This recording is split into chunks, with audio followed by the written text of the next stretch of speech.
Okay, I'm gonna get right into it. Uh, when you had two antennas, I went through all of what you had to go through. Now, last night I bumped into an antenna man uh, video, and he basically said, I watched one of his two antenna videos, and then another one. And he's mentioning under certain circumstances, a certain station can get in both antennas, or two stations uh, maybe on the same frequency in different markets.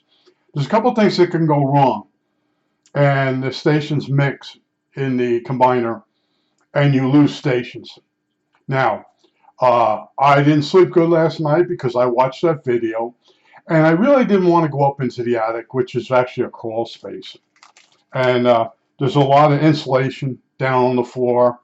And well, anyway, it's not fun. So I went up there, and I realized I could lift the antenna up, swing it over my head, and bring it down into this other area and aim it at Harrisburg. It went 1, 2, 3.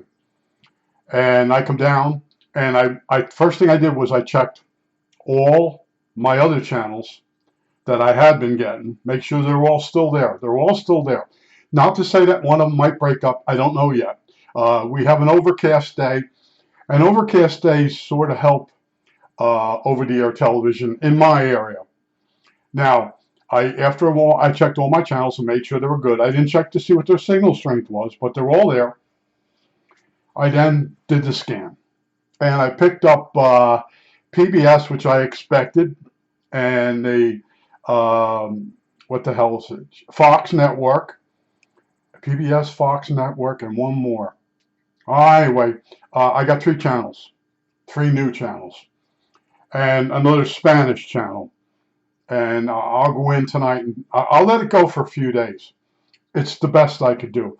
I'm also realizing that I'm pretty sure that all my stations now are UHF. There's no more high band VHF. There's still low band VHF, which would be 10 out of Harrisburg. Yeah, 10 out of Harrisburg. Now 10, I think it really is on 10. So that would be the high end, but I can't get that station, and I can't get the ABC station from Philly, which is 36, they call it. But in other words, right now it looks like I got extra stations. I've gotten much further than I've ever gotten before. I just want to tell you, once again, both wires that come out of the combiner to each antenna have to be high quality, and they have to be the same length. And that's what I was doing wrong. And I tell you, whenever I have a problem with something, I revisit it. It might be 50 years later. I revisited a circuit that I built for my birthday money. And I told you, Cy Berger, Berger Electronics, corner of Bloomfield Avenue and Watts Sessing. It's not there anymore. But for my birthday, he gave me a headphone or an earphone. But it was like 8 ohms. And in order for the regenerative circuit to work, it needed a 2000 ohm. And it was right in that thing. I gave him the list of parts I needed. I put the page out. He read it, and he came up with the tunable capacitors. They're actually trimmers. And he found all the parts are exact except for the earphone. So I went home and I built it, and I laid it out really nice. And my father says, well, maybe there's a mistake in it, and they'll tell you next month in the magazine. I just spent days on that going over. I wound the coil absolutely right. Well, I moved here, and as I'm going through my parts, I see the two capacitors, and I'm like, I still got those. And later on, I used them in my one of my transmitters for the craft radio, which was funny. But anyway, I still got those because the receiver was a regenerative 10-meter CB receiver. So I was able to use those trim caps when I converted one of my craft radios transmitter back to a 27 megacycle area. Anyway, so I remember exactly how I laid it out. I turned it on, I come right on using the correct headphones. But I went back to that. And then when we were younger, there were 3 of us building a Foxhole radio. I had the book, and Fathead Frankie He went against everything it said to do, and the other guy just stood there and watched. And years later, I found the book at the library, and I looked it over, and okay, this is what I have to do. I went home, and at that time I had been demoing a factory building, and when I broke a wall down, out came the blue, was it Gillette Blue Blade razor blades, which were from the 40s. A brand new box of them was in the wall. And I'm like, as soon as I saw that, I'm going, that's the razor blade for the Foxhole radio. So I came home, and I told you, I went to the library. The book was still there. Jotted down a few things. Come on, build it, come right on. Fatheaded Frankie insisted you could use bare wire and just throw it up into the wet tree. The board we built the radio on was part of the tree, and it was soaking wet all the time. And he had his own little, there's something wrong with him. Let's put it that way. He had a big ego, and in later years, he never achieved what he wanted to achieve. And I got involved with him, and I did work for him, and he never paid me. He's the one that says, too bad, sweetie. And then right after that, he got really sick and died. And but I went back on everything that never worked and looked it over, and then I would build it. And the antennas was one of the things. I'm like, I'm reading up on these antennas, never thinking that this guy, every time I did him a favor, he gave me more cable wire, and it was junk. It was leftover pieces from when he did installations. So anyway, how funny is it? The wire that worked the best was from Walmart. But anyway, yeah, I got my channels now, and maybe some of them will break up, but it's nice to be able to click through. I think there might be 20 of them there, 20 channels, and there's like 5 that you really want. Now, PBS, no big deal. I can live without PBS, but I think 2.5 Men is still on at night. I'll have to check. And I know that everybody's going to change to the fall season. Even the channels that are sub-channels, every year they change the shows. They're already talking about what they're changing and that. But yeah, the 2 antennas thing does work. Yeah, you might run into this. I think I covered everything you could run into. And when you look at the channel, and the antenna guy keeps saying this. In other words, the channel could be 5, but it could be a UHF station. All right, it's no longer 5 in the low band VHF. So that's what you got to look up. And you might only need 2 UHF antennas, and they're very inexpensive. It's when you get a UHF slash high band VHF, which is I got the Weingards, and they got pretty big elements on it for that would be high band VHF, and in this case, this antenna I moved away from the studs. I moved them from the studs into an open area, just laid it, and I had done that once before with the antenna. And then, like I said, I come down, I made sure the channels I did have on the one antenna were all still there, and then I did a scan, and 3 or more channels showed up, and they could break up, but I've gotten further than I got before. That's what I'm like, okay, what did I do wrong? And if you can't keep asking someone, they're never going to figure out that you got crappy wire that I won't say a friend gave me. A guy that I did favors for gave me a bunch of leftover pieces of wire. And, some of it could have been pulled out because it was no good. I did some consulting. I helped them out. They had problems with ghosts on local channels. And other people didn't have it. I said, go over to the house that has it. Take the wire off the house. The wire goes from the pole to the house. And he goes, what? I said, just bring one of them home. So he brought like 3 of them home. I said, all right. He goes, what are you going to do? I said, I'm going to slit them open. I want to see what the shield looks like. The only way the local channel can get in that wire is if the shield's not right. So as I slit the wire, remember I said that the outside wire had 2 shields. It had woven copper and a foil shield. As I'm cutting it down, maybe 3-4 feet, all of a sudden I noticed the filament of copper is missing. It stopped. The machine stopped. Now I know how that wire is wound. The polycoat or polyethylene jacket on the center stinger wire, goes through a machine that spins around it, and there's spools, and the spools wind. Well, first it goes through, and they put I think, yeah, the foil was on first. Then it goes through this machine, and the wire spools spin around the wire as it's going through. They weave on there the ground, but what happens is those spools run out. So you got so many feet that go through there to have no outer winding, outer shield, second shield, braided shield. And that's where the local strong signals can get in on the cable TV. So you have the cable TV signal, which is processed through the head end, and then you got the local station, same station coming in through the wire. If it's strong, now you got a ghost. Right? You got two signals. One's been processed, so it's behind the other. It's basically radar at a different frequency. Only it's visual radar. And yeah, I found that. There's so many things. This guy, he made Boss and stuff, and but he would give me connectors.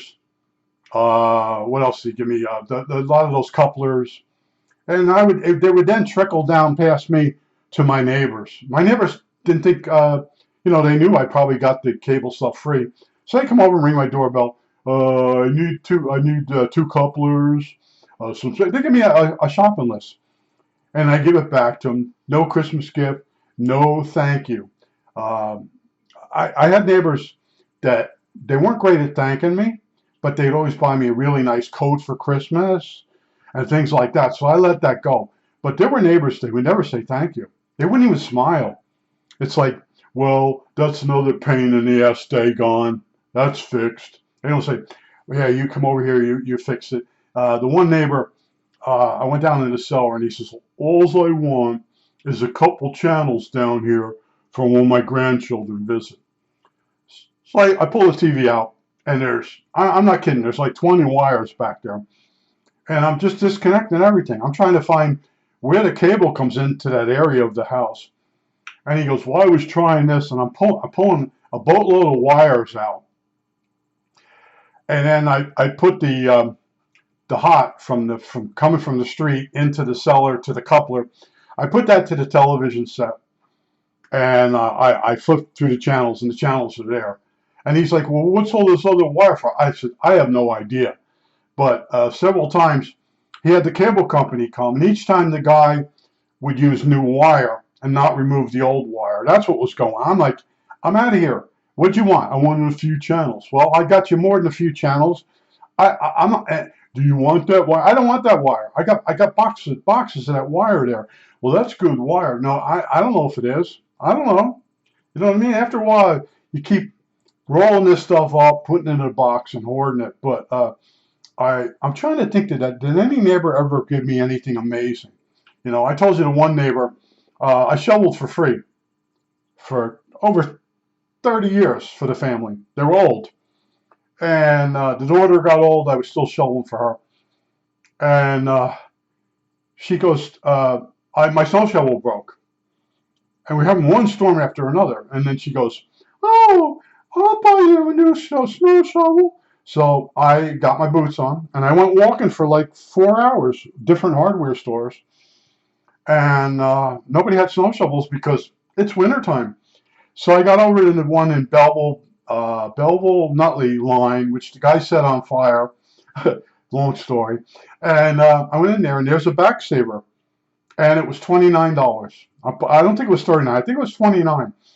So I go all the way back home, and I show her the shovel, and I give her the receipt. $29. I'm not going to be able to. I said, you know what? Hire someone to shovel your snow. And I walked away with my $29 backsaver, which I think I still got it out in the shed. So anyway, she found out that it was $30 a snowstorm for someone to come and shovel. And then she called me up. Well, go away. All the years I shoveled for her, she owed me many snow shovels, but she was cheap. Her name was Grucock. She was English. And yeah, I can't say what she was, but she grew a cock. Okay, they'll probably censor me on this, but anyway, yeah, I had some pretty crappy neighbors and pretty crappy relatives. I nobody real. My favorite uncle wasn't really that great. Yeah. Oh, he'd always give me some. My one uncle would always give me a piece of junk. He gave me a turntable without the cartridge head in it, and I tried every way possible to get that head, to build something. And then finally, I bought a turntable, and he said something to me. I said, "Look," I said, "you gave me that turntable without the cartridge head." Oh, it was missing the cartridge. He grabbed the stuff at work. He worked for Admiral. He just grabbed shit and bring it home and give it to my father. My father would put it in the cellar and not even look at it.